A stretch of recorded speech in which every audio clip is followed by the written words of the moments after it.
Happy Friday, Millbrook. You are so special. You are beautiful, you are wonderful, you are amazing and gifted and talented.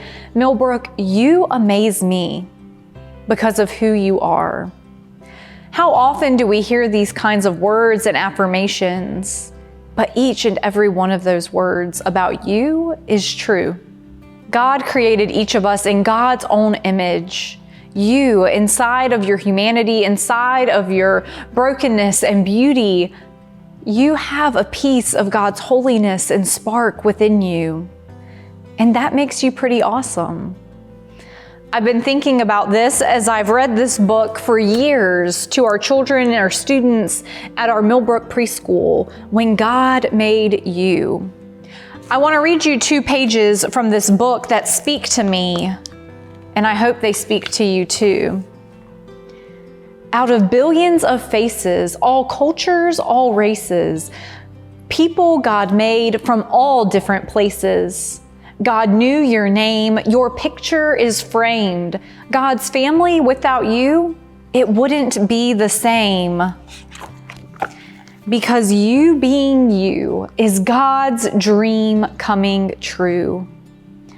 What an affirmation, friends, that God made each of us unique by design. God, as our creator, is imaginative. God values the diversity among us, each of us being fearfully and wonderfully made, as the scriptures tell us.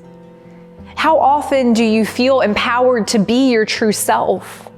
Whether that's in church, your home, your office, with your family or friends, when do you feel most true to yourself? It's in those moments that God's dream for you is coming true. Sometimes as adults, and especially as teenagers and youth, it can be so much easier to identify the flaws we have in ourselves or our insecurities and start to wonder, why did God make me this way? I know for me growing up, I was teased often for being nerdy and boisterous and loud and always making a commotion.